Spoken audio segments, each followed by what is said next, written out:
let's rethink Luke and Paulo Costa. Let's take a look back because there's some moving parts here. First off, why were those two fighting?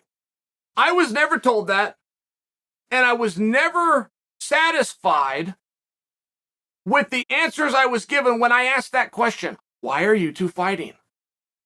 Now, they made it fun, but Luke does that. Luke got under Paulo's skin, but Luke does that.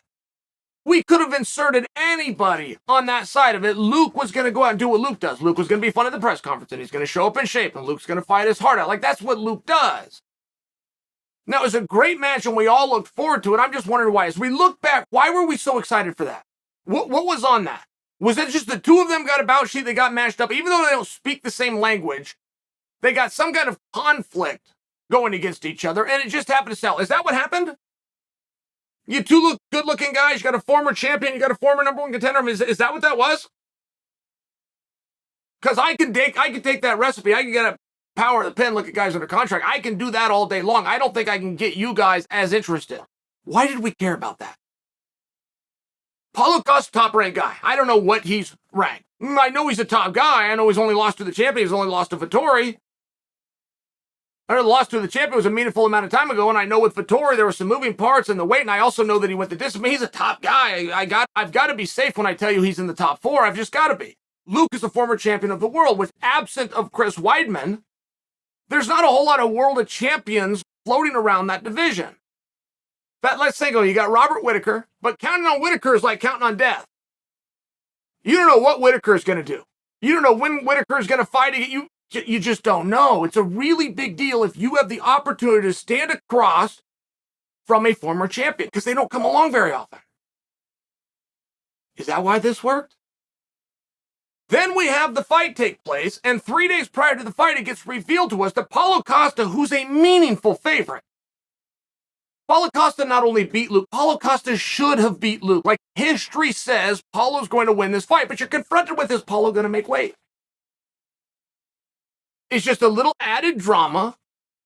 We then get found out that Paulo had his weight cut, which is ever so important, particularly to Paulo Costa, who's biting it, right? Biting his nails and cutting it so thin. We find out that he gets interrupted by USADA. That's a big deal. USADA wants to pull your blood, but they also need to collect your urine. Just a reality. I don't mean to use words that make people uncomfortable, but this is a reality. And if Paulo Costa is dehydrated, how is he going to produce that? Is he going to stop his weight cut, go and start drinking water, then wait the 40, 45 minutes to an hour that it could take so that he could fill up a cup? I don't have the answers to those questions. I'm sharing with you that this was some of the drama that was built around it, and those guys reaped the rewards because this was a massive fight. I could not wait. I genuinely had that level of excitement. Merab and Jose is a very good fight. I had a feeling of excitement when they were done because I knew Luke and Paulo were up. Why did that fight work? The UFC, and Dana White specifically, are masters of putting on meaningful contests. There's only a few people. There's only a few humans walking this planet that have found a way to make money in the fight business. One of those people is named Reed Harris. Reed Harris used to own WEC.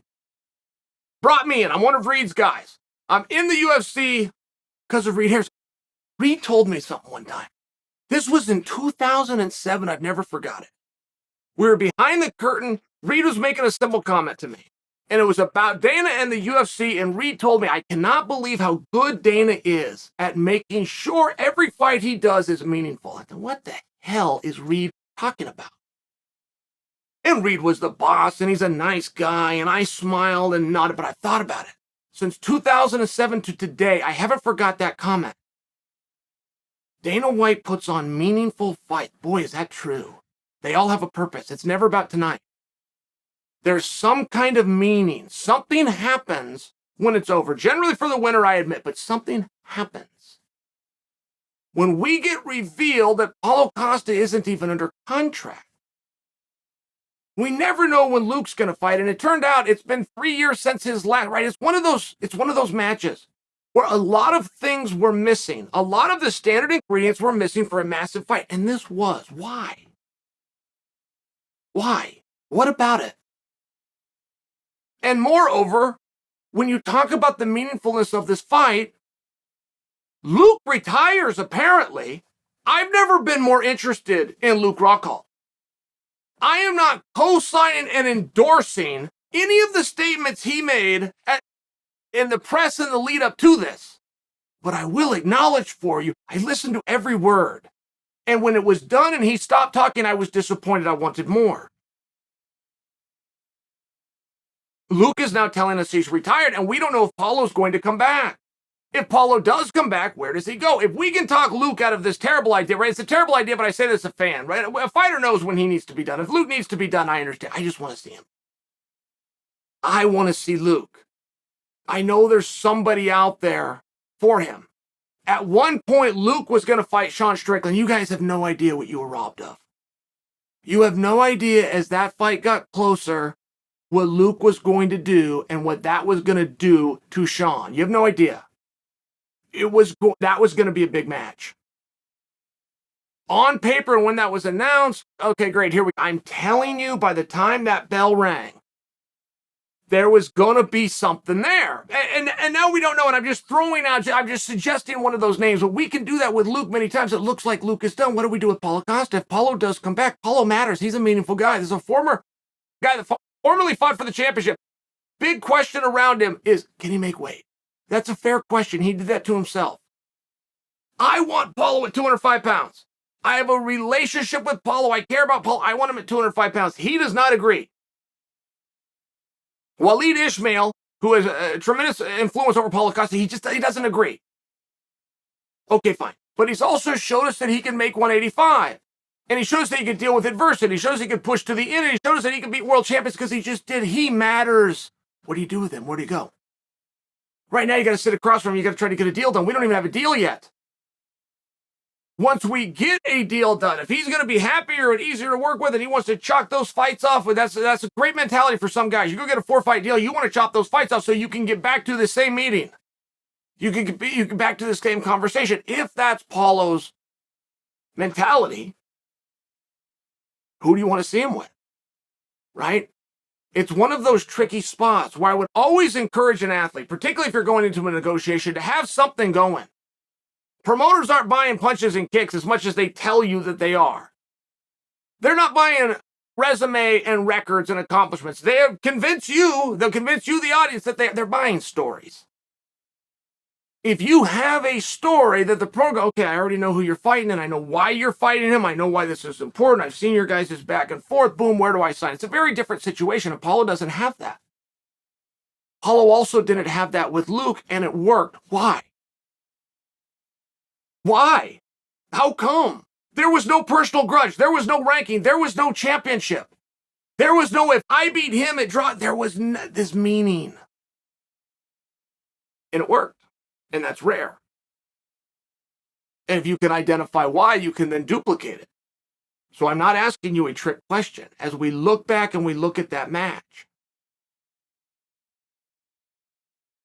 Paulo, who's not signed, and Luke, who says that he's walking out. I would never hold anything against a guy, even if he made himself look like a jerk.